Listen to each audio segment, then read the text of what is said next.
Hello everyone. Before we start, make sure to like and subscribe to the channel, and leave a comment with where you're from and what time you're watching. That way, YouTube will keep showing you stories just like this one. Now, let's begin.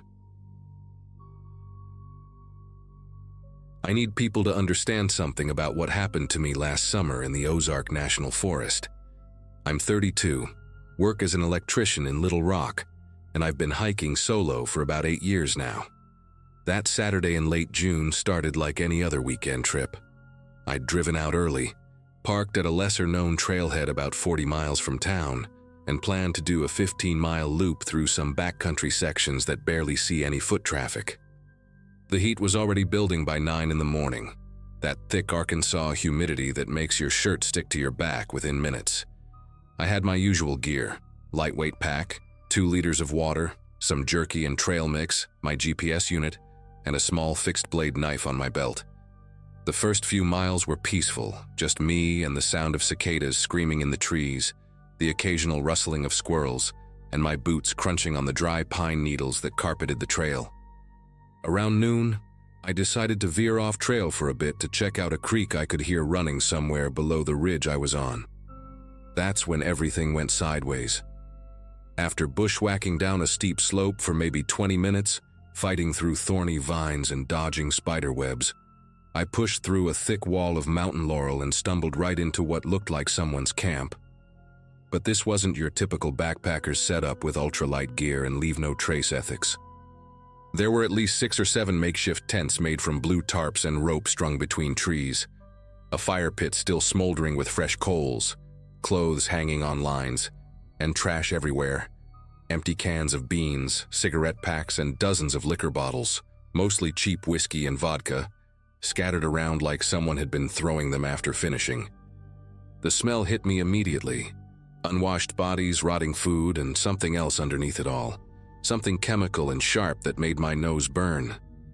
Against a large oak tree, I counted 4 rifles and what looked like 2 shotguns, just propped there casual as you please, along with several boxes of ammunition stacked on a piece of plywood. My first instinct was to back away slowly, get the hell out of there before whoever lived in this mess came back. These weren't homeless folks down on their luck. The firearms alone told me that much. I started taking careful steps backward, trying not to snap any twigs or rustle the undergrowth, when I caught movement in my peripheral vision. About 30 feet to my left, partially hidden behind a thick pine trunk, someone was standing perfectly still, watching me. It was a woman, maybe mid-40s, wearing a stained yellow tank top and cut-off jeans, her hair matted and hanging in greasy strands around her face. She didn't say anything, didn't move, just stared at me with this blank expression that made every hair on my arm stand up. I raised my hand in what I hoped was a friendly wave, tried to smile, and said something like, "Sorry, didn't mean to intrude. Just got turned around looking for the creek." She didn't respond, didn't even blink, and that's when I noticed more movement. To my right, behind me, all around the perimeter of the camp. They were everywhere. I counted at least 8 people, maybe more, all positioned between the trees like they'd been waiting there the whole time.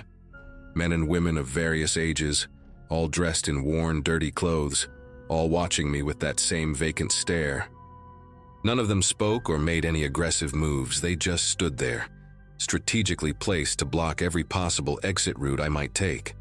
The closest one to me was a skinny guy, probably early 20s, with a scraggly beard and a faded baseball cap, standing maybe 15 feet away next to a makeshift table made from an old door, balanced on cinder blocks. On that table, I could see plastic bags filled with something white, a digital scale, and what looked like burner phones lined up in a row. The chemical smell I'd noticed earlier suddenly made sense, and I felt my mouth go completely dry. These people weren't just squatting in the forest. They were cooking something out here, and I'd just walked right into the middle of their operation. The silence stretched on for what felt like hours, but was probably only 30 seconds. Nobody moved. Nobody spoke. We all just stood there in this bizarre standoff while sweat rolled down my spine. Then, from behind one of the larger tents, an older man emerged. He was different from the others. Cleaner, wearing fresh clothes, a gray button-up shirt and dark jeans with actual leather boots instead of the raggedy sneakers everyone else had on. He had silver hair pulled back in a neat ponytail and walked with this confident stride that immediately marked him as the one in charge. He approached me slowly, stopping about 10 feet away, and when he smiled, I noticed he had all his teeth, white and straight, unlike the meth mouth situation I could see on some of the others. "You're pretty far off the trail, friend," he said, his voice calm and oddly pleasant, like we were chatting at a coffee shop instead of in the middle of nowhere with armed guards surrounding us. "GPS must have led you astray. Happens sometimes out here. These devices, they don't always account for the old trails, the ones that aren't on the official maps anymore." I tried to keep my voice steady as I agreed with him, explaining that yeah, I'd been following what I thought was a deer path down to the creek and must have gotten confused. He nodded along, still smiling, and then asked me where I'd parked, how long I'd been hiking, if anyone knew where I was today. The questions seemed casual, but I could feel the weight behind each one. He was trying to figure out if I was alone, if anyone would come looking for me. I lied and said my girlfriend was expecting me back by 5, that she had my GPS coordinates on her phone through one of those safety apps, that she'd already texted me twice asking for updates. His eyes narrowed slightly at that, and he pulled out an old flip phone from his pocket, checking something on it. "No cell service out here," he said, and it wasn't a question. "Haven't been for years. Tower companies don't bother with this section of the forest." My stomach turned to ice because he was right. I hadn't had a signal since about 2 miles from the trailhead, and we both knew it. He took a step closer, and I instinctively stepped back, which made him chuckle. "Relax, nobody here wants trouble. We're just a group of folks who prefer living off the grid, away from all the government oversight and surveillance. You understand that, don't you? Sometimes a man just needs his freedom." Behind him, I could see 2 more people emerging from tents, both carrying what looked like hunting rifles, though they kept them pointed at the ground. One of them, a heavy-set man with a thick red beard and a scar running from his left ear to his jaw, walked over to the table with the drugs and started casually packing things into a black duffel bag, never taking his eyes off me. The leader continued talking, his tone still friendly but with an edge creeping in. "Problem is, friend, you've seen our little community here. That puts us in an awkward position. We value our privacy, you see. Have to, considering how the world treats people like us who just want to be left alone. So now we need to figure out what to do about this situation." The woman in the yellow tank top had moved closer while he was talking, now standing maybe 8 feet away, and I could see her more clearly. Her arms were covered in scabs and scratches, some fresh, some healing, and her pupils were so dilated her eyes looked almost black. She kept scratching at her neck with dirty fingernails, leaving red marks on her skin, and mumbling something under her breath that I couldn't make out. The leader noticed me watching her and sighed. "Don't mind Julie. She's going through a rough patch, but we take care of our own here." He gestured around the camp with obvious pride. "Everyone here has a story, a reason they can't be part of regular society anymore. Some got pushed out, some chose to leave. But we've built something here, a real community. We look out for each other, share what we have, protect what's ours." His hand moved to rest on his hip, pushing back his shirt just enough for me to see the grip of a pistol tucked into his waistband. "And we're very, very good at protecting what's ours. I knew I had to get out of there, but running would be suicide. They knew this terrain. They were armed, and they had me surrounded. So I tried to play it cool, told him I understood completely, that I was just a hiker who took a wrong turn and had no interest in anyone's business. I even made up a story about my own brother getting hassled by the cops for living in an RV, trying to build some kind of connection. The leader listened, tilting his head like he was considering my words, then looked around at his people. Some kind of silent communication passed between them, nods and gestures I couldn't interpret. Finally, he turned back to me and said, "Here's what's going to happen. You're going to walk with me and my associate here." He pointed to the red-bearded man who'd finished packing the duffel bag. "And we're going to escort you back to the main trail. You're going to forget you ever saw this place. You're going to forget these faces, forget this conversation. Because if you don't, if we see any cops sniffing around here or rangers or anyone asking questions, well..." He didn't finish the sentence, but the red-bearded man made a throat-cutting gesture that was crystal clear. They made me empty my pockets first, took my phone, my GPS unit, even my little digital camera I had clipped to my pack strap.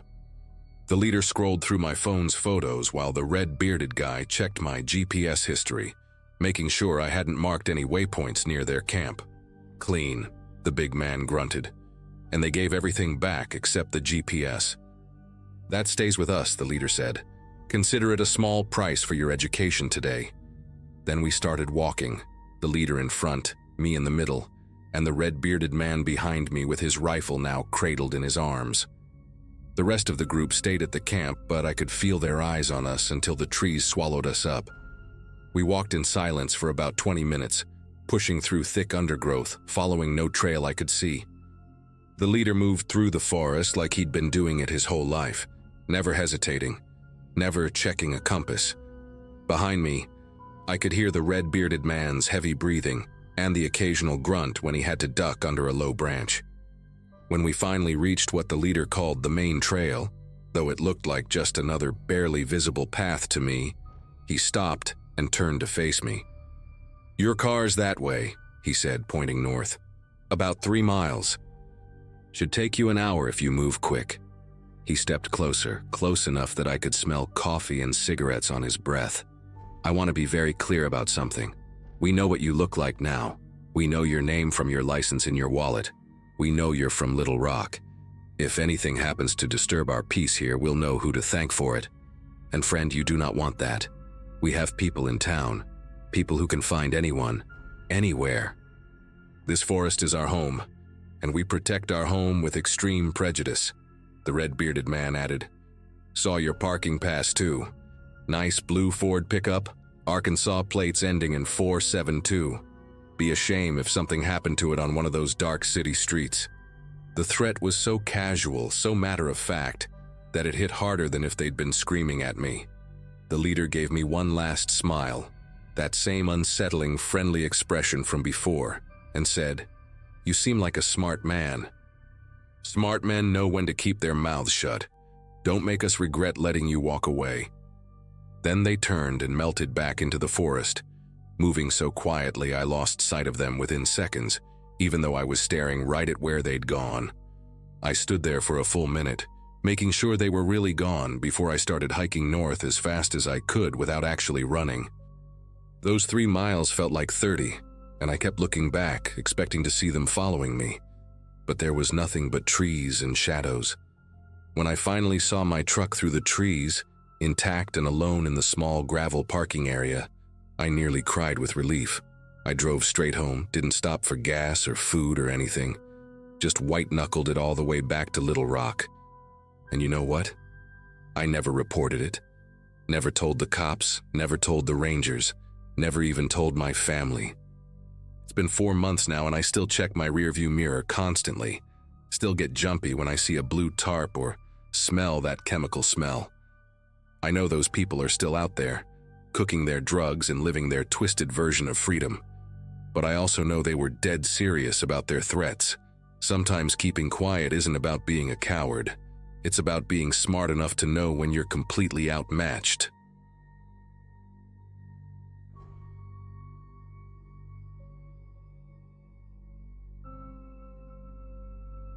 Last fall, I was 24 and working at an outdoor equipment store in Colorado, spending most weekends exploring trails with my coworkers. We were all pretty experienced hikers, the kind of people who'd rather spend Saturday morning on a mountain than sleeping in.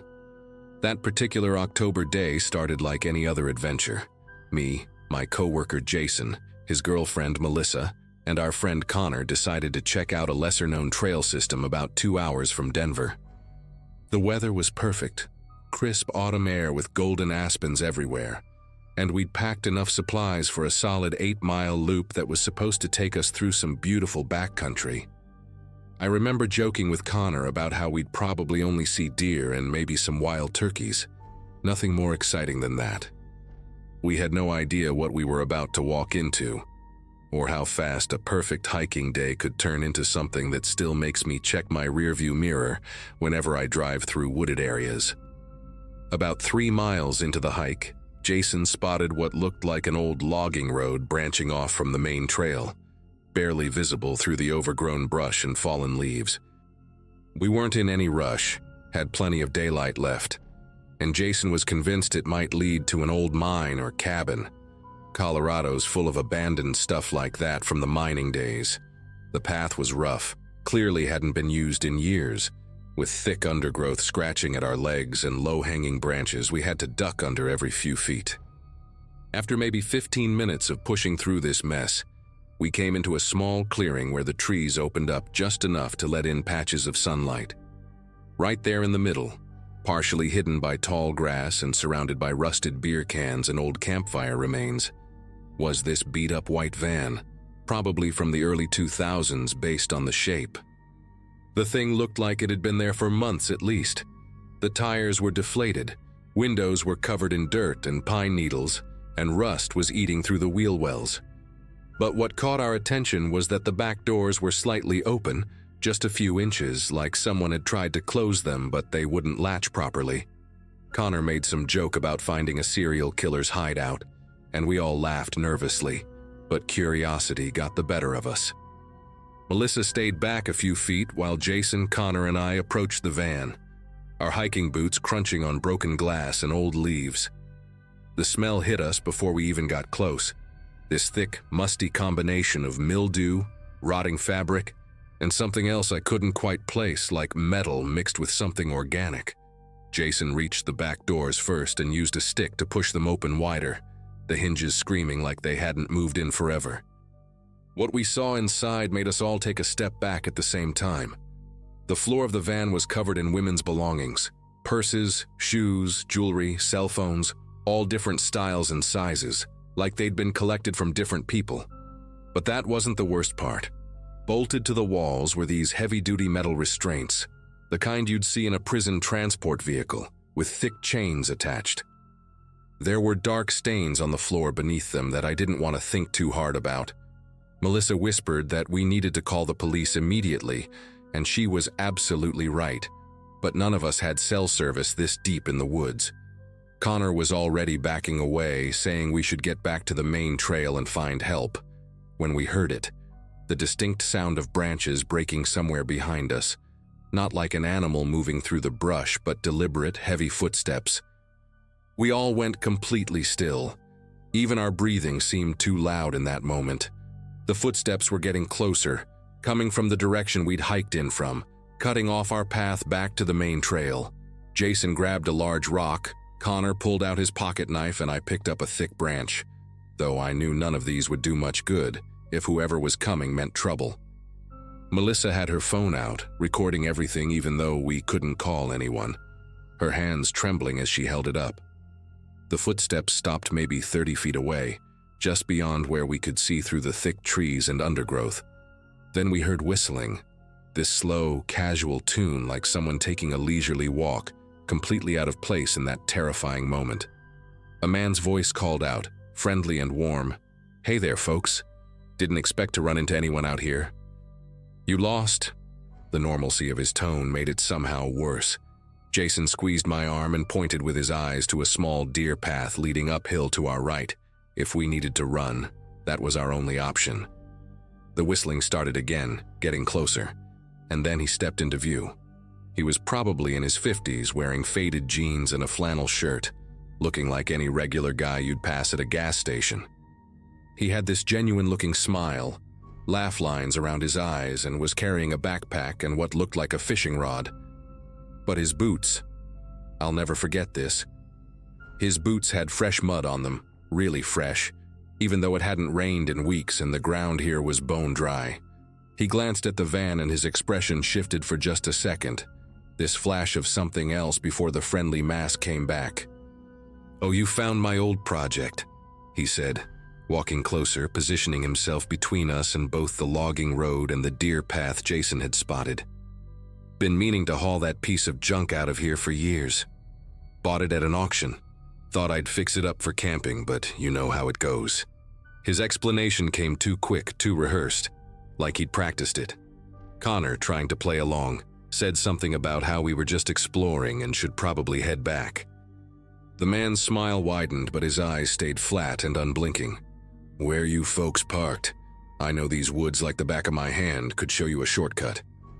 He set down his fishing rod against a tree, and I noticed his right hand stayed in his jacket pocket, gripping something. Melissa had lowered her phone, but I could see it was still recording. The man noticed it too, his jaw tightening slightly. "That's quite a phone you got there, miss. They work out here? Mine never does." The way he said it wasn't really a question. That's when Jason did something brilliant. He suddenly doubled over, groaning and clutching his stomach, saying he thought he was going to be sick from something he ate at breakfast. It was so unexpected that even the man took a step back, his hand coming out of his pocket empty as he moved away from Jason's potential vomit zone. In that split second of distraction, Connor grabbed Melissa's hand and shouted, "Run!" We scattered in different directions. Connor and Melissa took the deer path uphill. Jason bolted straight into the thick woods to the left, and I ran back toward the van, then veered right, crashing through the undergrowth. Behind me, I heard the man curse loudly, his friendly act completely gone, followed by heavy footsteps. He was chasing someone, but I couldn't tell who. My heart was pounding so hard I thought it might explode as I tore through branches that ripped at my clothes and face, jumping over fallen logs, skidding on loose rocks. I could hear shouting behind me, multiple voices now, which meant at least some of my friends were still running too. After what felt like hours but was probably only 10 minutes, I burst out onto what looked like another old logging road, wider than the first one. My legs were shaking and my lungs burned, but I kept moving, jogging now instead of full sprinting. That's when I heard Connor's voice calling my name from somewhere to my left. I followed the sound and found him and Melissa hiding behind a massive fallen tree, both of them scratched up and breathing hard. Melissa was crying but still had her phone clutched in her hand. We waited there, listening for any sound of pursuit, for what must have been 5 minutes before Jason came crashing through the brush from a completely different direction, his shirt torn and blood running down his arm from a deep scratch. He'd lost the man by going through a creek bed and doubling back. We didn't stop to celebrate our reunion. We just started moving, staying together this time, following the logging road which eventually, miraculously, connected to an actual Forest Service road with trail markers. It took us another 2 hours of half running, half speed walking before we finally reached the parking area where Connor's truck was waiting, untouched. The second we had cell service, Melissa called 911 while Connor started the truck, ready to leave immediately if needed. The dispatcher kept us on the line, asking detailed questions about the location, the van, the man's description, everything we could remember. Within 20 minutes, 2 sheriff's deputies arrived at the parking area to take our statements, and they called in more units to search for the van. We showed them the video Melissa had taken. Her phone had captured the interior of the van clearly, including the restraints and the scattered belongings, plus about 10 seconds of the man before she lowered it. One of the deputies, an older woman with graying hair, watched the footage and immediately got on her radio, calling for additional backup and mentioning something about connecting this to the other cases. That phrase made my whole body go cold. She wouldn't tell us what other cases, just said detectives would be in touch and we needed to go to the station to give formal statements. We spent the next 4 hours at the sheriff's station, each in separate rooms, going over every detail again and again with different officers and detectives. They had us look through photo lineups, asking if we recognized anyone, but the man from the woods wasn't in any of them. A detective named Brennan finally told us that 3 women had gone missing from trails in that general area over the past 18 months, all experienced hikers who'd vanished without a trace.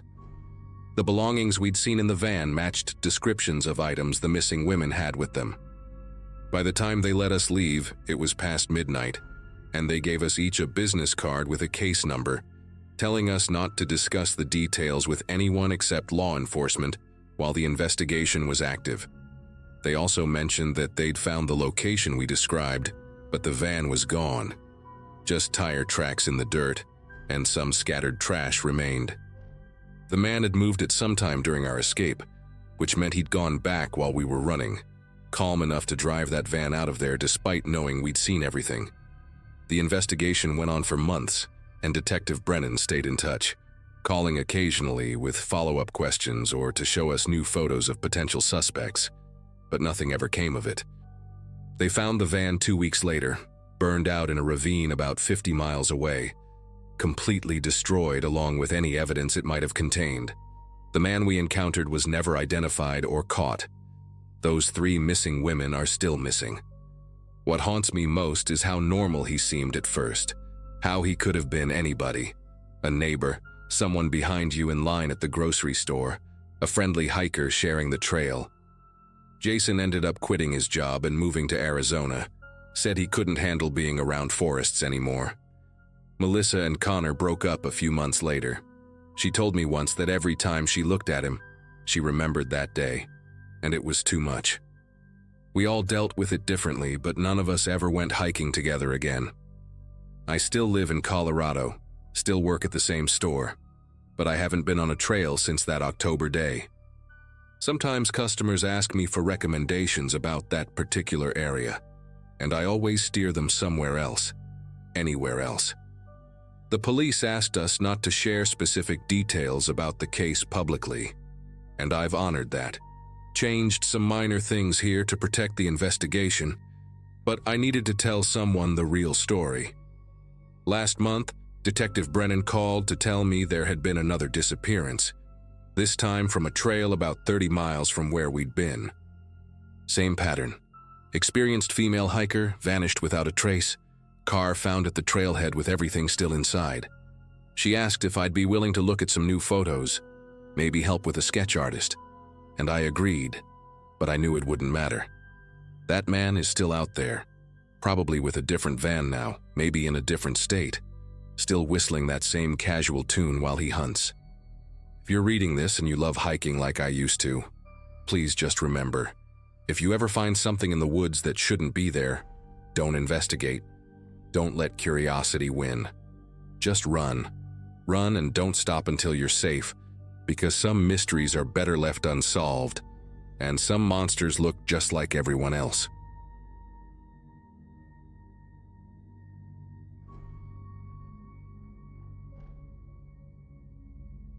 The weekend started like any other hiking trip I'd taken with my college buddies. It was early May 2018, right after finals week at Oregon State, and the 4 of us, me, Brandon, Kevin, and Josh, decided we needed to decompress in the mountains. I was 22 then, working part-time at a sporting goods store while finishing my environmental science degree. We'd booked this rustic cabin near Mount Hood through some sketchy website that Josh found, mainly because it was dirt cheap and had decent reviews. The place sat about 3 miles from the nearest trailhead, surrounded by nothing but Douglas firs and the occasional deer path. We figured it would be perfect for disconnecting from everything.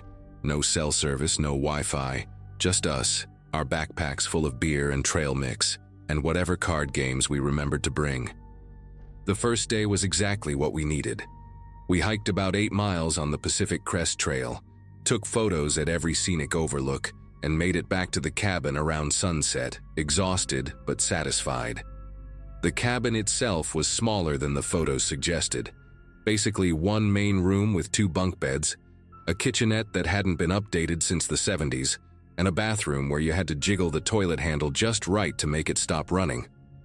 But honestly, after sleeping in tents for most of our camping trips, having 4 walls and a roof felt like luxury. We cooked burgers on the ancient propane stove, played poker using pretzel sticks as chips, and Brandon told the same story about his ex-girlfriend that he'd been telling since freshman year. By 11 o'clock, we were all ready to crash, our legs sore from the hike, and our stomachs full of cheap beer and junk food. Around midnight, I woke up needing to pee. Probably shouldn't have had that 4th beer. The cabin was pitch black except for the green glow from Josh's fitness watch on the nightstand. I fumbled for my phone to use as a flashlight, trying not to wake anyone as I navigated between the backpacks and hiking boots scattered across the floor. That's when I heard it. heavy footsteps on the wooden deck outside. Not the light patter of a raccoon or the quick movements of a deer, but deliberate, measured steps, like someone walking slowly around the perimeter of the cabin. I stood there in my boxers, phone in hand, listening as the footsteps moved from the front deck toward the side where our bedroom window was. They'd take 3 or 4 steps, then stop for maybe 10 seconds, then continue. The boards creaked under the weight. Whoever it was, they weren't trying to be quiet. Kevin must have heard it too because I saw him sit up in the bottom bunk across from me. We made eye contact in the dim light, and he mouthed, "What the hell?" I shrugged, but my chest was already tightening with that primal feeling you get when something's genuinely wrong. The footsteps continued their circuit around the cabin, pausing at each window. I crept over to the front window and carefully moved the curtain aside just an inch. In the moonlight, I could make out a figure, tall, wearing what looked like a dark jacket and jeans, standing about 10 feet from the cabin, just staring at the building. He wasn't moving, wasn't doing anything really, just standing there with his arms at his sides. After maybe 30 seconds, he turned and walked toward the tree line, disappearing into the shadows between the massive fir trees. We woke Brandon and Josh, whispering about what we'd seen. Josh, always the skeptic, insisted it was probably just another hiker who got lost, or maybe the property owner checking on the cabin. But Brandon pointed out what we were all thinking. Who the hell checks on a rental cabin at midnight by walking circles around it and staring through windows? We decided to barricade the door with the heavy wooden dresser, which made an awful scraping sound against the floor that seemed to echo in the silence. Josh grabbed the cast iron skillet from the kitchen. Kevin found a hiking pole, and Brandon clutched his pocket knife like it was a sword. I had my phone ready to call 911, even though we all knew there was no signal. We sat there in the dark, 4 grown men huddled together like kids at a sleepover, listening to every sound outside, every branch that moved in the wind, every pine cone that fell on the roof. For about an hour, nothing happened. We started to relax a little, making nervous jokes about how we'd tell this story later, how we'd probably scared ourselves over some drunk local or a confused park ranger. Josh even suggested we were being paranoid and should move the dresser back. Then the doorknob turned. Not a violent twist, but slow and deliberate, like someone testing if it was locked. The handle jiggled once, twice, then stopped. We heard footsteps on the deck again, heavier this time, less careful. They walked to the window on the left side of the door, the one we hadn't covered with curtains because it faced the woods. A face appeared in the glass, hands cupped around the eyes to see inside better. The guy was probably in his 40s, with a scraggly beard and a baseball cap pulled low. He pressed his forehead against the window, scanning the dark room, and even though we were all frozen in place, I swear he was looking right at us. The man disappeared from the window and everything went quiet for maybe 5 minutes. We could hear our own breathing, Brandon's knuckles cracking as he gripped his knife tighter, the old refrigerator humming in the corner. Then came a sound that made my whole body go rigid, the screech of metal on metal from the back of the cabin. Kevin whispered that there was a tool shed attached to the rear wall, and the owner had mentioned something about maintenance equipment being stored there. We heard rustling, things being moved around, and then footsteps returning to the front of the cabin. This time, he didn't test the doorknob. Instead, we heard a solid thunk against the door, then another. He was using something heavy, maybe a crowbar or a hammer, working at the lock. The old wooden door frame started splintering with each hit, little pieces of painted wood falling onto the floor inside. Josh didn't wait for the door to give way. He started yelling at the top of his lungs, "We've called the police, they're on their way, get the hell out of here," which was a complete lie but seemed worth trying. The pounding stopped for a second, and we heard the man's voice for the first time, rough and slurred like he'd been drinking. "Ain't no police coming out here, boys. Just want to talk. Open up." The way he said boys made my skin prickle. He'd been watching us long enough to know we were young men. Not a family, not a couple. Brandon started recording a video on his phone, thinking maybe we'd need evidence later, while Kevin grabbed the fire extinguisher from beside the stove. The pounding resumed, harder now, and we could see the door frame starting to buckle. The deadbolt was holding, but the wood around it was cracking, splitting along the grain with each impact. When the door finally gave way, it happened fast. The frame splintered completely and the door swung inward, slamming against the dresser we'd pushed in front of it. The dresser held, but there was now a gap of about 8 inches between the door and the frame. The man's arm reached through, trying to push the dresser aside, his dirty fingers grasping at air. Kevin didn't hesitate. He aimed the fire extinguisher at the gap and let loose, filling the doorway with white chemical foam. The man yanked his arm back, coughing and cursing, stumbling backward on the deck. That gave us maybe 10 seconds. Josh and I threw our weight against the dresser, trying to push it back against the broken door, while Brandon grabbed his backpack and started pulling out anything we could use. A camping hatchet he'd brought for splitting kindling, a length of rope, even a can of bear spray he'd insisted on packing despite everyone making fun of him for it. The man came back angrier, wiping foam from his face with his sleeve. He kicked at the door, sending the dresser sliding back another few inches despite our weight against it. Through the gap, I could see him clearly now. Weathered face, wild eyes, wearing a flannel shirt with reflective strips like construction workers wear. He wedged the crowbar into the gap and started prying, using his whole body weight as leverage. The dresser scraped across the floor inch by inch.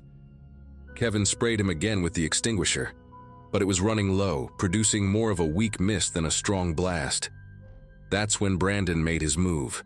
He lunged forward with the bear spray, stuck his hand through the gap, and emptied the entire can directly into the man's face. The scream that followed was unlike anything I'd ever heard, primal and enraged. The man fell backward off the deck, clutching his face, rolling on the ground. We used those moments to reinforce our barricade. Josh and I flipped the kitchen table and wedged it against the dresser, while Kevin grabbed the bunk bed mattresses to stack against the windows. Brandon stood guard at the door gap with the hatchet, ready to swing if the man tried to reach through again. We could hear him outside, still moaning, stumbling around, knocking things over. Then we heard something that gave us hope. Sirens in the distance. Turns out Josh's phone had managed to send an emergency SOS when he'd tried calling 911 earlier. Even without cell service, some phones can still ping emergency satellites, and apparently his had gotten through. The sirens grew louder, and we saw red and blue lights filtering through the trees. The man must have heard them too, because we heard him crash through the underbrush, heading deeper into the woods. By the time 2 sheriff's deputies arrived, weapons drawn and flashlights sweeping the area, he was gone. The deputies took our statements, examined the damaged door, and called for backup to search the woods. One of them, Deputy Ramirez, recognized our description of the man immediately. His name was Carl Dietrich, a local who'd been fired from his job at a logging company 3 months earlier. Since then, he'd been living rough in the forest, and there had been several reports of him watching hikers from the trees, following people on trails, and breaking into empty cabins.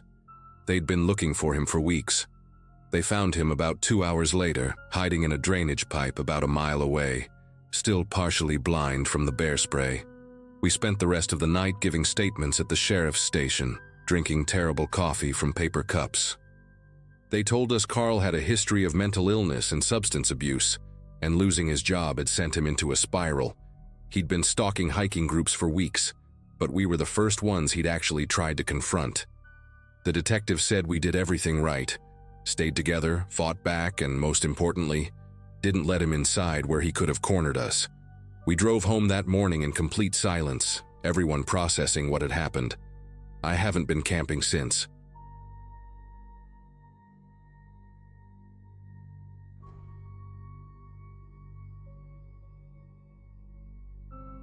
I need to get this out there because the park rangers, the police, nobody wants to talk about what happened to my brother Nathan last September.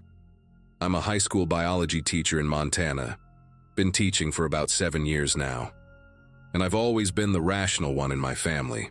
Nathan was 29, worked as a physical therapist at a clinic downtown, and had this thing about hiking solo every weekend to decompress from dealing with patients all week. He'd been doing these solo hikes for maybe 3 years, always sending me photos from whatever trail he was on, usually terrible selfies with his goofy grin and whatever wildlife he spotted in the background. That Saturday in September started like any other weekend for him, except this time he chose Glacier National Park, specifically the Highline Trail because he'd heard the mountain goats were really active that time of year. The last text I got from Nathan was at 8:47 a.m., just a photo of the trailhead sign with the caption, "Starting out, should be back by 4."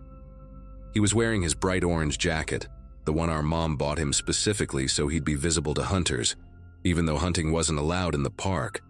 I remember joking with him the night before about how he looked like a traffic cone in that thing, and he laughed saying at least the search and rescue team would spot him easily if he twisted an ankle.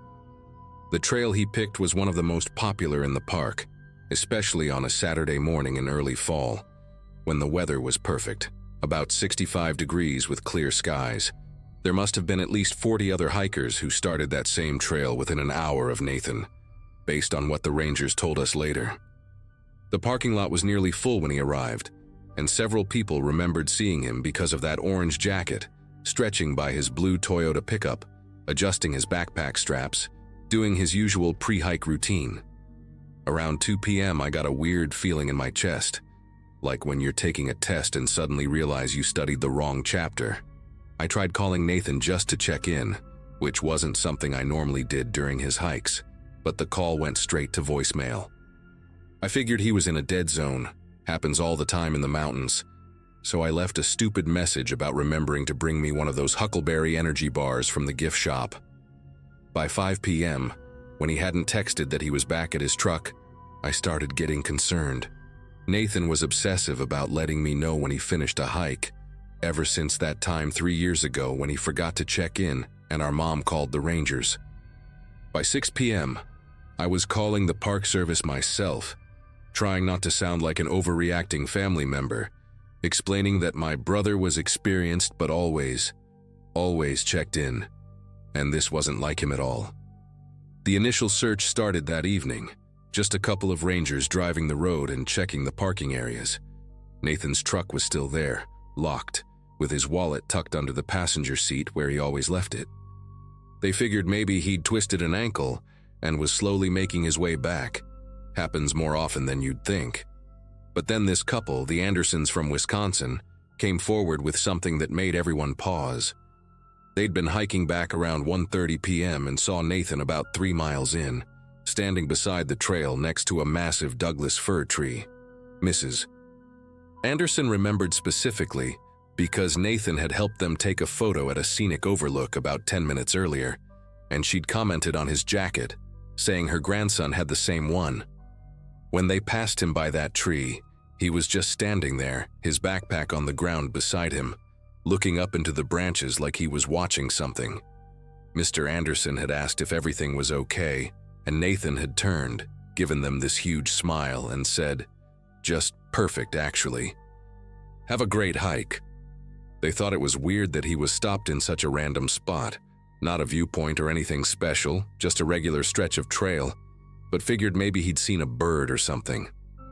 The full search began at dawn on Sunday with 20 volunteers, 3 dog teams, and a helicopter.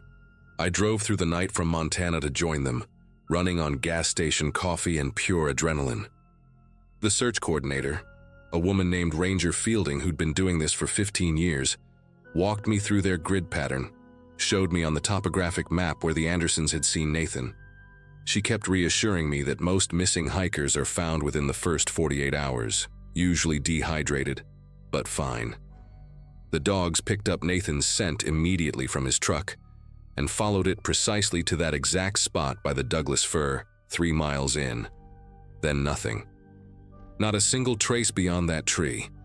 The lead dog handler, this gruff guy named Tom who barely spoke except to his German shepherd, walked that same circle around the tree maybe 50 times, watching his dog's reaction. The dog would track right up to where the backpack was found, sit down and whine, pawing at the ground like the scent just evaporated into thin air. What they found at that spot still makes my skin prickle whenever I think about it. Nathan's backpack was placed, not dropped, but carefully placed against the base of the tree, standing upright with all the zippers closed. His phone was in the side pocket, still on, battery at 47%, with perfect signal. 4 bars. His water bottles were full, his lunch untouched, his emergency whistle still clipped to the shoulder strap. But here's the detail that nobody can explain. His hiking boots were inside the backpack. Not worn out, not damaged, just neatly placed inside with the socks tucked into them, like he'd carefully taken them off and packed them away. The ground around the tree was soft from recent rain 2 days before, should have shown clear footprints. But there was nothing. No bare footprints, no sign of anyone walking away from that spot, no disturbed vegetation, no broken branches. Rangers brought in tracking experts who could follow a week-old deer trail through solid rock, but they all came to the same conclusion. It was like Nathan just stopped existing at that exact spot. I stayed for 2 weeks, sleeping in my car at the trailhead parking lot because I couldn't leave.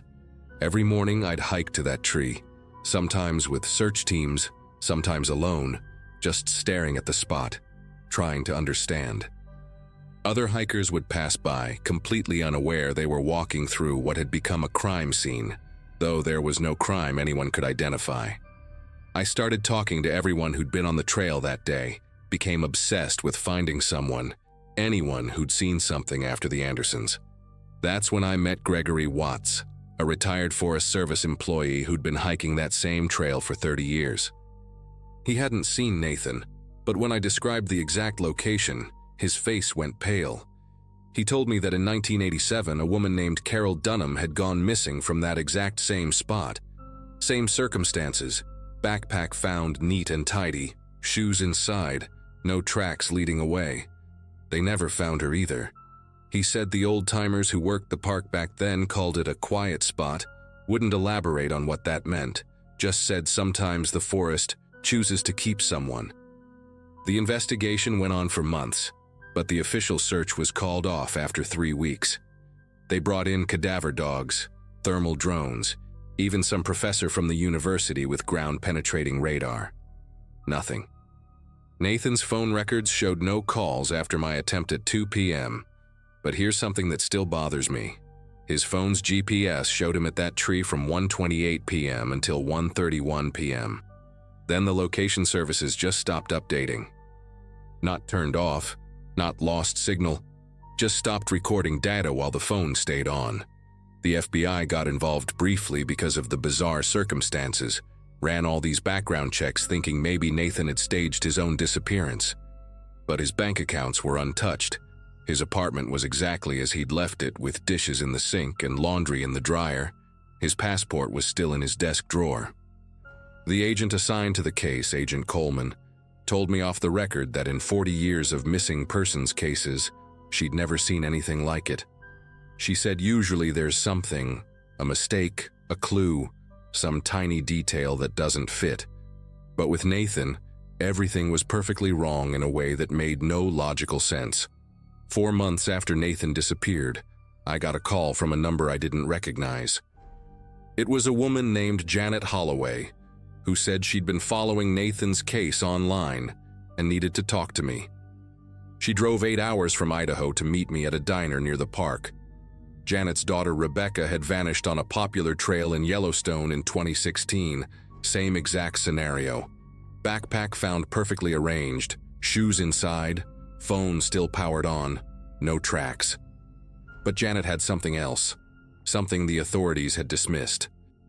3 days before Rebecca disappeared, she'd called her mother, excited about meeting another hiker who'd told her about thin places in the wilderness, spots where experienced hikers sometimes felt an overwhelming urge to stop and just step through.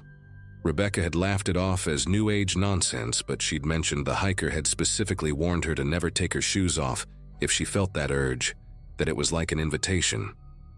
Janet had 23 cases she'd compiled over the past 5 years, all with the same pattern, all in different parks across the country. Every single one had their shoes removed and carefully stored. The part that haunts me most came from Nathan's co-worker, Bradley, who called me about 6 months later. He'd been cleaning out Nathan's desk at the clinic and found a notebook Nathan used for patient notes. but the last 3 pages weren't about patience. Starting 2 weeks before his hike, Nathan had been writing about these vivid dreams, where he was walking through a forest that looked exactly like the trails he hiked, except everything was slightly shifted. Trees growing at impossible angles, paths that curved upward into the air, and this persistent feeling that someone was walking beside him, matching his steps perfectly but always just outside his peripheral vision. In the last entry, dated the night before his hike, he wrote, "The footsteps are getting louder. They sound exactly like mine but delayed by half a second. Starting to think they're not following me. Starting to think they're waiting for me to catch up." Bradley thought Nathan might have been having some kind of breakdown, but I knew my brother. He was the most grounded, rational person I'd ever known. He would have told me if something was wrong. At least I thought he would have. Last month, almost a year after Nathan vanished, I went back to the trail one final time. I needed closure, even if it meant accepting I'd never understand what happened. I stood at that Douglas fir for hours, running my hands over the bark, sitting where his backpack had been found. Around noon, just as I was about to leave, I noticed something carved into the tree, about 7 feet up, partially hidden by new growth. It looked old, maybe decades old, but I could make out initials. CD. 1987, Carol Dunham. Above it, fresher but still weathered, RH 2016, Rebecca Holloway. My heart was pounding as I looked higher, and there it was, so fresh the sap was still sticky. NP 2024, Nathan Pierce. But Nathan never carved his initials into trees. He was obsessive about leaving no trace when hiking. I took photos, called the rangers immediately, but when they arrived 2 hours later with a forensics team, the carvings were gone. Not removed, not covered up, just gone like they'd never existed. The bark was smooth and untouched. They looked at me like I was having a breakdown, suggested grief counseling, but I know what I saw. I don't hike anymore. Can't bring myself to step onto any trail, no matter how popular or safe it seems. Sometimes I dream about Nathan, and he's always standing by that tree, his orange jacket bright against the green forest, waving at me like he's saying hello or goodbye. I can never tell which. The Andersons, that couple from Wisconsin, they reached out to me recently. Mrs. Anderson couldn't stop thinking about that smile Nathan gave them. Said it didn't seem like his usual expression from earlier when he'd helped with their photo. She said it looked like the smile of someone who'd just figured out the answer to a question they'd been asking their whole life. The investigation is officially still open, but I know they'll never find him. I think Gregory Watts was right about the forest choosing to keep someone, though I'll never understand why it chose Nathan. All I have left are his things, that orange jacket hanging in my closet, and the knowledge that somewhere, in some way I can't comprehend, my brother found whatever he was looking for on that trail. I just wish I knew if he meant to find it.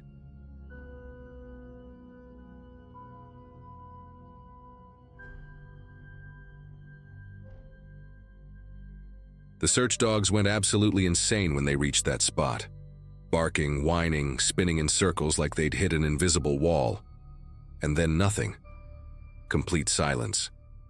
6 different K9 units, all trained in wilderness tracking, and every single one of them lost Ashley Carpenter's scent at the exact same patch of dirt, 40 feet from where we found her water bottle standing perfectly upright against a moss-covered log.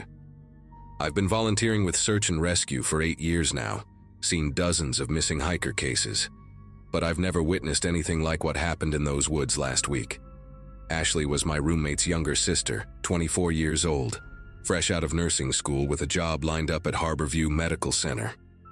She texted her mom a photo from the summit at 11:47 a.m. Big smile, peace sign, her distinctive red hiking boots visible at the bottom of the frame, and by 2 p.m. she'd vanished from a trail she'd hiked at least a dozen times before. The Cascade foothills in early August are packed with hikers, especially on weekends, and the Granite Lake Loop Ashley chose that Saturday morning is basically a highway of outdoor enthusiasts. 5 miles total, moderate difficulty, with wooden bridges over the creeks and signs at every junction telling you exactly how far to the parking lot.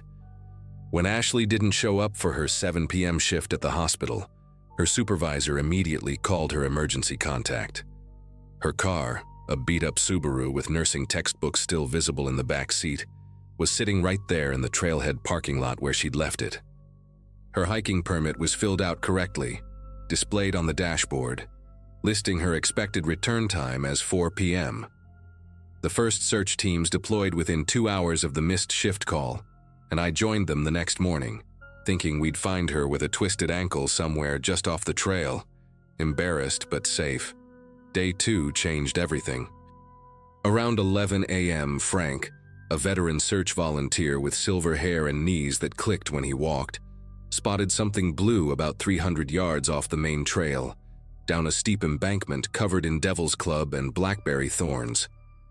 Ashley's water bottle, that expensive insulated kind everyone in Seattle seems to own, was standing perfectly upright against a decomposing log, not a scratch on it, the ice inside still partially frozen after 36 hours in the woods. Her initials, AMC, were etched into the bottom with what looked like a wood-burning tool, and there was still about half the water left inside. The placement bothered everyone immediately. You don't carefully set your water bottle down if you're injured or panicking, and you definitely don't leave it behind on purpose. 20 feet away, tangled in the low branches of a hemlock tree like someone had thrown it, we found her purple Columbia rain jacket, the lightweight kind that folds into its own pocket. That's when they brought in the dogs, 6 different teams from 3 counties, including this legendary bloodhound named Duke, who'd found a lost kid in a snowstorm 2 winters ago. The handlers started them at Ashley's car, let them get the scent from her sleeping bag she always kept in the trunk, and watched them work their way up the trail. Every single dog followed the exact same path, main trail to the 2-mile marker, sharp left onto a deer track barely visible through the ferns, straight down to where we'd found her gear. But here's where it gets genuinely disturbing. At a seemingly random spot about 40 feet from her water bottle, every dog just stopped. Not gradually losing the scent like what happens when rain washes it away or too many people contaminate the area. They hit that spot and reacted like they'd walked into a wall, some backing up, others sitting down and refusing to move forward. Duke actually started howling in this deep, mournful way that made everyone stop talking. The search coordinator, a woman named Diane who'd been doing this for 15 years, had us form a grid pattern from that spot where the dog stopped. We were literally shoulder to shoulder, moving through the underbrush inch by inch, checking every hollow log, every depression in the ground, every thick cluster of salal bushes. The terrain there was strange.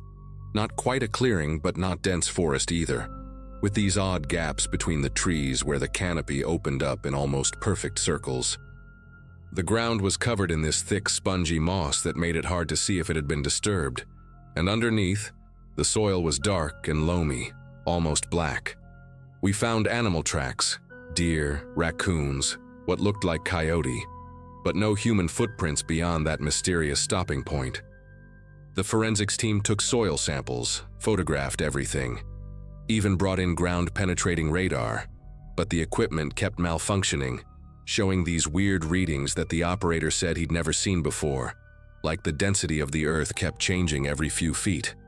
I need to tell you about Wednesday afternoon, because that's when things went from strange to genuinely frightening.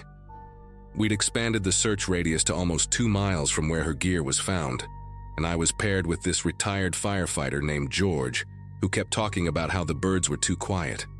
He was right. Usually those woods are full of stellar jays and chickadees, but that day, it was like someone had hit a mute button on nature. We were checking this ravine that ran parallel to the trail when George grabbed my arm hard enough to leave bruises.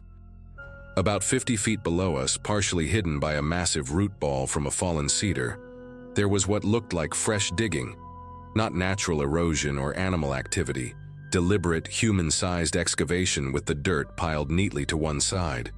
We called it in immediately, and within minutes the entire search team had converged on our location. They brought in an excavation team, approached it like a crime scene, everybody holding their breath while they carefully removed the soil.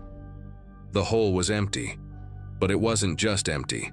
It was precisely dug, about 6 feet long, 3 feet wide, and 4 feet deep, with corners so sharp they looked machine-cut. The walls were smooth, compacted, like someone had spent hours perfecting them. At the bottom, pressed into the dirt, was a pattern of small indentations that the forensics photographer spent 20 minutes documenting from every angle. They looked almost like writing or symbols, but not quite. More like someone had pressed objects into the soil in a deliberate sequence. The smell coming from that hole was wrong too. Not decay or earth, but something chemical, like copper pennies mixed with antifreeze. While the forensics team worked, I noticed something else. Ashley's phone. It was tucked into a crevice in the root ball, screen cracked but still functional, battery at 12%. The last photo in her gallery wasn't the summit selfie she'd sent her mom. There were 17 more pictures after that, all taken between 1:47 and 1:53 p.m., and every single one was completely black. Diane had me look through the phone with her since I knew Ashley personally, hoping I might notice something important. The black photos had location data intact, all taken within a 100-foot radius of where we found the hole, but at different elevations, like she'd been moving up and down rapidly. Her last text conversation was with someone named Paul, a number not in her contacts from 3 days before her hike. The messages made no sense. Paul had sent her GPS coordinates, nothing else, and Ashley had responded with, "Confirmed for Saturday." When we checked, those coordinates led to a spot about a quarter mile from where the dogs lost her scent. The detective who'd joined the search by then ran Paul's number. It belonged to a burner phone purchased with cash at a gas station in Tacoma 2 weeks earlier, activated once to text Ashley, then never used again. The security footage from the gas station showed a man in a baseball cap and sunglasses, average height, average build, could have been anybody. He paid for the phone and a cup of coffee, kept his head down the entire time. Friday morning, day 6 of the search, brought the most disturbing discovery yet. A hiker not connected to our search party, some tourist from Ohio, had gotten lost and ended up in a section of woods we hadn't covered yet, about 3 miles from Ashley's last known location. He stumbled into the ranger station at Snoqualmie Pass, hyperventilating, saying he'd found what looked like a campsite, but wrong, all wrong. The rangers thought he was dehydrated and hallucinating until he showed them the photos on his phone. Hidden in a cluster of old-growth trees, someone had built what I can only describe as a blind, like what hunters use, but more elaborate. Tarps painted to match the forest colors, netting covered in real branches and moss, positioned to overlook 3 different trail junctions. Inside were maps of the entire trail system, with dates written next to certain locations. Ashley's name wasn't there, but there were 12 other names, all women between 20 and 30, with dates going back 2 years. Some names I recognized from missing person cases that had been ruled as accidents or voluntary disappearances. The investigation exploded after that discovery. FBI arrived within hours. The entire mountain was closed to the public, and they brought in specialized teams I'd never seen before, people in unmarked vans with equipment that looked military grade. They found more blinds, 7 total, all with similar setups and documentation. In one, they discovered notebooks filled with observations, hiking patterns, peak times for trail usage, detailed physical descriptions of regular hikers, their routines, when they hiked alone versus with groups. Ashley's name appeared in the most recent entries, along with notes about her Saturday hiking habit, her favorite trails, even mentions of her red hiking boots, and the fact that she always parked in the same spot. The handwriting analysis showed at least 3 different people had contributed to these notebooks over the years. They also found industrial-grade zip ties, lengths of rope pre-cut to specific measurements, and bottles of that same chemical smell we'd noticed at the hole, which turned out to be a veterinary anesthetic that can be absorbed through the skin. Here's what haunts me most about this whole thing. They never found Ashley, but they found the others. On day 8, cadaver dogs led teams to a section of forest about 5 miles from any official trail, an area so dense with undergrowth that you'd need machetes to get through. There was a natural depression in the land, hidden by a thick canopy and surrounded by devil's clubs so thick it formed an almost impenetrable barrier. Inside that depression, they found remains matching 8 of the 12 names from the notebooks in various stages of decomposition. The forensic anthropologist said the oldest had been there approximately 18 months, the newest maybe 3 weeks. But Ashley wasn't among them. The FBI questioned everyone who'd been on those trails in the past month, pulled surveillance from every gas station and business within 50 miles, analyzed thousands of hours of dashcam footage from the area. They arrested 2 men whose DNA was found on items in the blinds. Both had records for minor crimes. Both claimed they'd been hired through encrypted messages to maintain the sites and document hikers, paid in cryptocurrency, never meeting their employers in person. The official search for Ashley was suspended after 2 weeks, though the criminal investigation continues. The men they arrested insist they never hurt anyone, that they were just paid to watch and report, that someone else, someone they never met, handled what they called the collections. They led investigators to drop sites where they'd leave their notebooks and receive payment, always remote locations with no cameras, always at night. Both men are facing conspiracy charges, but without bodies or direct evidence of violence, the prosecutors are struggling. Ashley's family hired private investigators who are still searching, following up on reported sightings that never pan out. Sometimes I drive up to those trails, now permanently closed, and stand at the fence they've erected. I think about how Ashley's scent just stopped, how those 17 black photos might have been her trying to document something in darkness, how someone watched her for weeks, knew her routines, planned everything meticulously. The worst part is knowing that whoever orchestrated this is still out there, probably already scouting new locations, watching new trails, picking new names to write in notebooks. And Ashley, whether she escaped, was taken, or met some other fate, remains as absent as her scent beyond that mysterious spot where even trained dogs couldn't follow.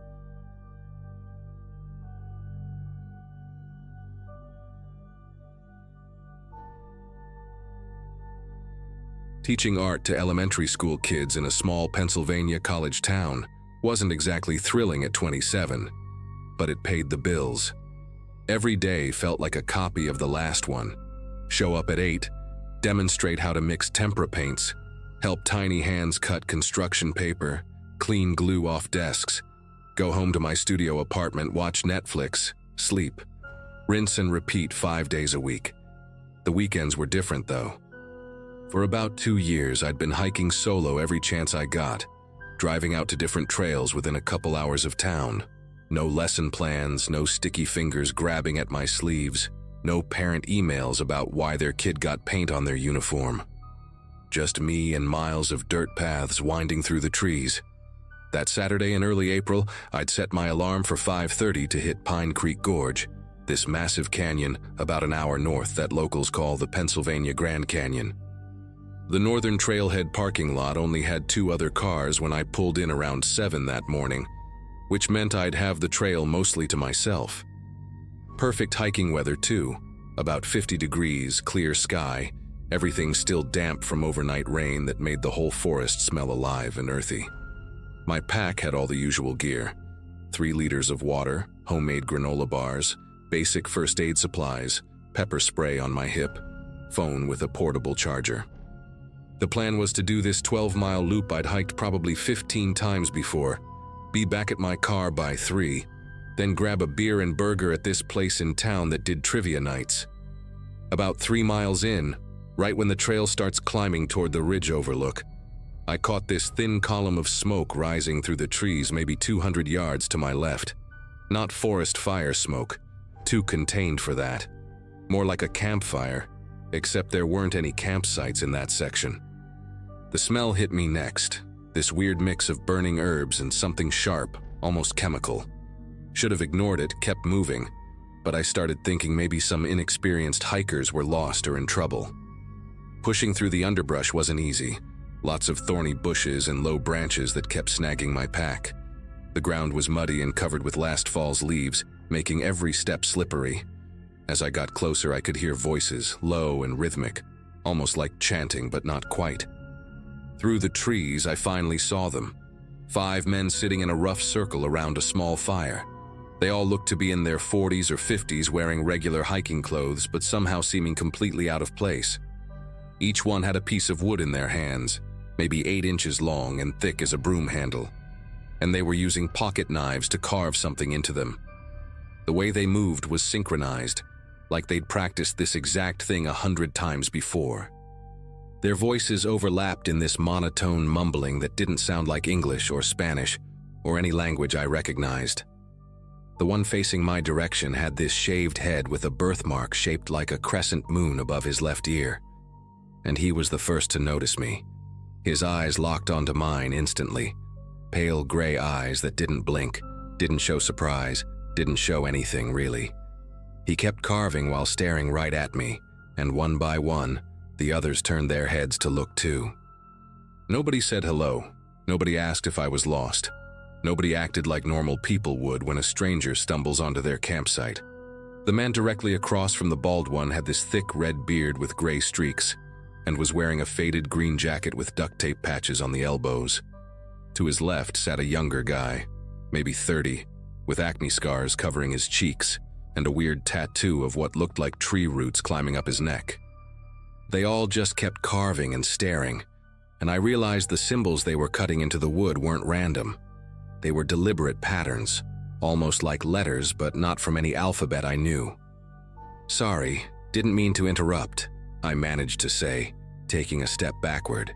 My voice came out higher than normal, and I could feel sweat forming on my palms despite the cool morning. The bald one with the birthmark tilted his head slightly, like a dog hearing a strange noise, but didn't respond. Instead, he lifted the piece of wood he'd been carving and held it up toward me. The symbols he'd cut were deep and precise, 3 interlocking triangles with a spiral in the center, and below that, something that looked like a stick figure but with too many arms. The smoke from their fire kept drifting toward me, making my eyes water, and that sweet metallic smell was getting stronger. I noticed they had a metal bucket next to the fire with some kind of liquid in it, dark and oily, and every few seconds one of them would dip their carved stick into it. The 4th man, who I hadn't gotten a good look at before, stood up slowly. He was massive, probably 6'4", wearing a brown canvas jacket that looked like it hadn't been washed in months. His hair was long and greasy, tied back with what appeared to be a shoelace, and he had these deep-set eyes that were so dark they looked black. He didn't walk toward me exactly, just took a few steps to the side, and that's when I realized the 5th man had also stood up and moved in the opposite direction. They were spreading out, not aggressively, but deliberately, like they were trying to form a wider circle. The younger one with the neck tattoo started humming, this low, droning sound that the others picked up one by one until all 5 were doing it. My brain was screaming at me to run, but I tried to play it cool, gave them an awkward wave, and said something stupid like, "Well, have a good hike," before turning around and walking back toward the undergrowth, forcing myself not to run because somehow that felt important.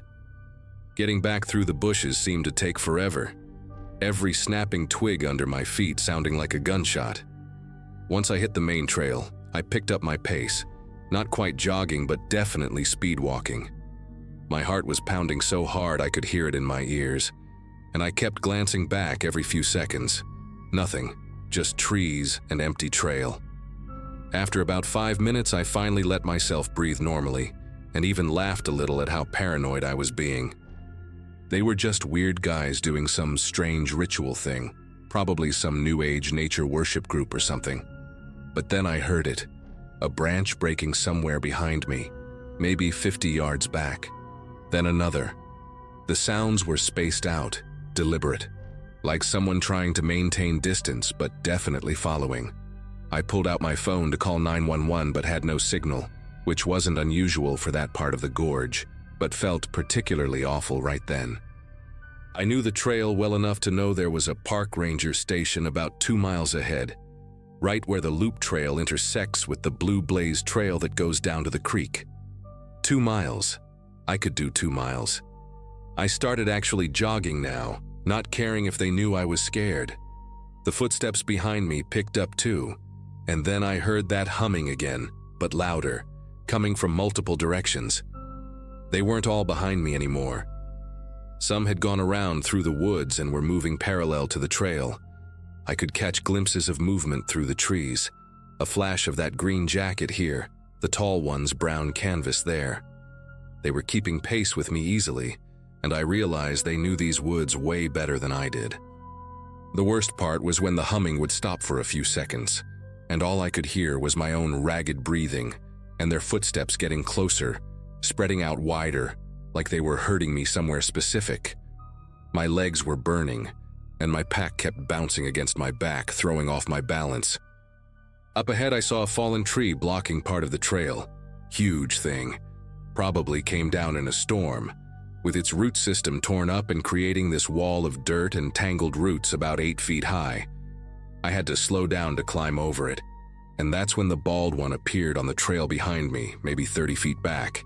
He wasn't running, just walking with this steady, measured pace, still carrying that carved stick. His gray eyes never left mine as I scrambled over the tree, my hiking boots slipping on the wet bark, my knee slamming hard into a branch. Behind him, I could see the younger one with the neck tattoo emerging from the trees, and he had something in his hand. Looked like a rope or cord made from stripped bark, twisted and braided together. The ranger station had to be close, maybe another half-mile. I dropped down the other side of the fallen tree and immediately felt a sharp pain in my ankle. Must have landed wrong. But adrenaline is one hell of a drug, and I kept moving, limping but still faster than walking. The trail curved ahead, and I remembered there was a steep section with wooden steps built into the hillside. If I could get there first, maybe I could gain some distance. But when I rounded the curve, the tall one in the brown jacket was standing at the bottom of the steps, just waiting. He had positioned himself perfectly. I couldn't go forward without going through him, and I could hear the others closing in behind me. To my right was a steep drop-off into a ravine, probably 40 feet down to a rocky creek bed. To my left, thick undergrowth and thorns. The humming had stopped completely now, replaced by this horrible silence where I could hear my own pulse thundering in my neck. That's when I remembered the pepper spray on my belt. My fingers were shaking so bad I almost dropped it, but I managed to flip the safety tab off and held it out in front of me, switching my aim between the tall one ahead and checking behind me. The bald one had stopped about 20 feet back, and the others were spread out in a semicircle, all holding those carved sticks like they were precious. The tall one took a step forward, and I just started spraying wildly, screaming at the top of my lungs. Not words, just this primal sound I didn't know I could make. The spray caught him right in the face, and he stumbled backward, hands going to his eyes, making this awful choking sound. I didn't wait to see what the others would do. I charged right at him while he was blinded, shoulder-checked him hard as I passed, and took those wooden steps 3 at a time, my twisted ankles screaming with every impact. Behind me, I could hear shouting for the first time. Actual words, though I couldn't make them out over my own gasping breaths and the blood rushing in my ears. The ranger station came into view, a small brown building with a green roof, and I've never been so happy to see a government building in my life. I burst through the door like a madwoman, probably looked absolutely insane, covered in mud, bleeding from scratches I didn't remember getting, tears and snot all over my face, still clutching that pepper spray like a lifeline. The ranger, this older woman named Officer Garrett, took one look at me and immediately got on her radio. Within 15 minutes, there were 3 more rangers and 2 state police officers there. They searched for over 2 hours but never found the men. They did find the spot where the fire had been. The ashes were still warm, and there were those wood shavings everywhere, covered in symbols. The police took photos and samples of everything, especially that oily residue they'd left in the dirt. Officer Garrett drove me back to my car and followed me home to make sure I got there safe. I filed a full report, but nothing ever came of it. I still hike, but never alone anymore, and definitely never at Pine Creek Gorge.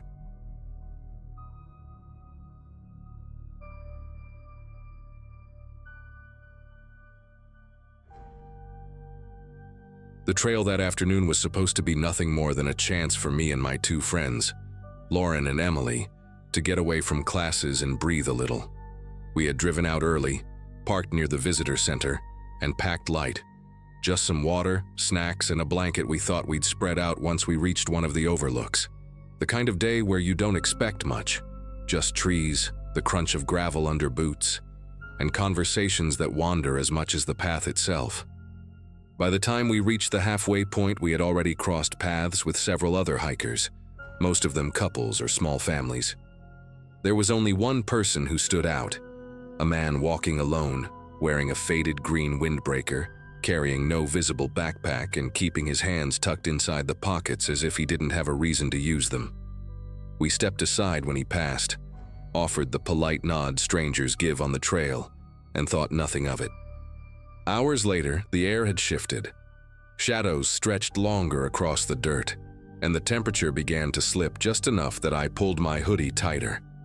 That's when Emily, who was leading, stopped abruptly and turned her head toward me and Lauren. She whispered that the same man was ahead of us again, leaning against a wooden signpost as if he'd been waiting there. I brushed it off, telling myself he must have taken one of the shorter loops that reconnected with ours, but the uneasy silence between the three of us said we were all thinking the same thing. We slowed our pace, trying to keep conversation going, but it felt forced. The trees seemed louder than us, every rustle of leaves, every branch snapping under a squirrel's weight. When we reached the next bend, he was gone again, just vanished into the deeper part of the woods. We told ourselves it was fine, that people cross paths on trails all the time, but I caught Lauren chewing at her lip, eyes darting to the tree line. Something about the way he carried himself didn't match the easygoing rhythm of a casual hiker. At some point we reached a fork where the trail split, one side heading back toward the main loop and the other winding deeper into the forest. We chose the loop that would eventually lead us back to the parking area, and for a while, I convinced myself the unease was just nerves. But then, maybe 15 minutes in, the sound of boots striking gravel echoed from behind us. When we turned, there he was again. Same green jacket, same slow, deliberate walk, closing the distance without saying a word. Lauren suggested we stop for water, hoping maybe he'd pass and continue on, but instead he slowed too, hovering just far enough that he didn't overtake us. It felt intentional, like he wanted to keep us in sight but not close enough to start a conversation. Emily muttered that we should pick up the pace, and we did, but no matter how quick our steps got, his rhythm matched ours. The sun had dropped lower, streaks of orange fading behind the tree line, and every shadow stretched like it was chasing us. The further we went, the fewer people we saw. Earlier, the trail had felt busy. Dogs, kids, the occasional runner. But now it was thinning out until it was only us and him. We tried to act natural, laughing louder than we needed to, forcing small talk about dinner plans. But every time I glanced back, his figure was there. Not hurried, not casual, just steady, like he knew we'd eventually run out of daylight. When the woods grew dim, we agreed silently that we needed to cut through to the access road that led back toward the visitor center. Emily had the map on her phone, and even though service was spotty, she guided us off the main trail. The shift in terrain made our steps louder, crunching twigs and leaves, and I couldn't help but glance back every few seconds. The problem was, no matter which way we turned, he always seemed to appear again, sometimes ahead, sometimes behind, as if he knew shortcuts through the forest that we didn't. By then, my nerves were raw. Every twig snapping under our boots sounded like it belonged to him instead. When we finally spotted the narrow access road through the trees, it felt like a lifeline. We pushed through the brush and stumbled onto the gravel, our breaths sharp and quick. For a moment, I let myself believe that was it, that the open space meant safety. But then, from further up the road, the green windbreaker stepped out from the tree line like he'd been waiting there the whole time. Emily swore under her breath, and Lauren grabbed my arm so tight it hurt. There weren't any other cars or hikers in sight, just the stretch of road leading back toward the parking lot. We didn't even bother talking. All three of us broke into a run. My lungs screamed. The straps of my backpack dug into my shoulders, and I could hear his footsteps pounding behind us, heavier than before, closing distance in bursts. The relief when the visitor center came into view is hard to explain. A ranger truck was parked out front, headlights still on, and 2 staff members were standing near the entrance. The second they noticed us sprinting, one of them called out. That was enough to stop him. When I turned back, he'd frozen in place at the edge of the tree line, watching. Then, without a word, he turned and disappeared into the woods as if he'd never been there. We told the rangers everything, giving as many details as we could. The jacket, his height, the way he always reappeared. They sent another officer down the trails with a flashlight, but no one ever found him. To this day, I can't explain how he always managed to be ahead or behind us without us seeing him cut through. All I know is that I haven't set foot on a trail that's secluded since, and I doubt I ever will again.